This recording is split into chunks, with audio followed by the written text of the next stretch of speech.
Hello friends, welcome to king கிரீஸ் சமையல். இன்றைக்கி நம்ம ஜூஸரில் மாதுளம்பழம் ஜூஸ் எப்படி போடலான்னு சொல்லி பார்க்கலாம். என்னோடய வீடியோவை நீங்கள் ஃபஸ்ட் டைம் பார்க்குறீங்கன்னா ப்ளீஸ் மறக்காமல் சப்ஸ்கிரைப் பண்ணிக்கோங்க. இப்போ வாங்க எப்படி மாதுளம்பழம் ஜூஸ் பண்ணலான்னு சொல்லி பார்க்கலாம். இப்போ நம்ம வாங்குகிற மிக்ஸி எல்லாத்தோடையுமே இந்த ஜூஸர் அட்டாச் ஆகி தான் வருது. அந்த மாதிரி நம்ம ஒரு ஜூஸரோட மிக்ஸி வாங்கிக்கலாம். நீங்கள் ஜோடியாக் அந்த மாதிரி வாங்கினீங்கன்னா 13,000லேருந்து 18,000 வரைக்கும் மிக்ஸி இருக்கும், ரேட் ஆகுது.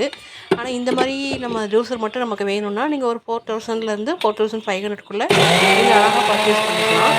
இந்த மாதிரி ஒரு ஜார் கொடுப்பாங்க. அந்த ஜார் எடுத்துகிட்டு நீங்கள் மாதுளம்பழத்தை அந்த உள்ள அந்த ஃபில்டருக்குள்ளே போட்டுக்கணும். போட்டு இந்த மாதிரி நீங்கள் கிரைண்ட் பண்ணிங்க அப்படின்னா இங்கே பார்த்தீங்கன்னா உங்களுக்கு அந்த மாதுளம்பழத்தோட ஜூஸ் மட்டும் நமக்கு தனியாக வந்துடுது.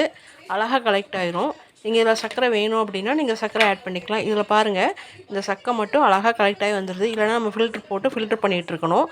இப்போ சூப்பராக நமக்கு மாதுளம்பழ ஜூஸ் தயாராகிட்டு இதை ஒரு கிளாஸில் நம்ம ஊற்றிக்கலாம்.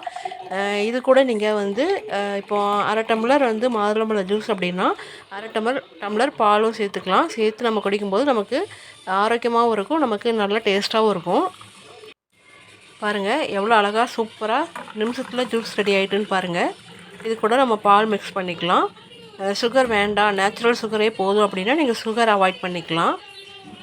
பாருங்கள் எவ்வளோ கலர்ஃபுல்லாக இருக்குது. கண்டிப்பாக நீங்களும் 2 நாளைக்கு ஒரு வாட்டியாவது அட்லீஸ்ட் இந்த மாதிரி மாதுளம்பழ ஜூஸ் செஞ்சு சாப்பிடுங்க. நல்லா ஆரோக்கியமான வாழ்க்கையை லீட் பண்ணுங்கள்.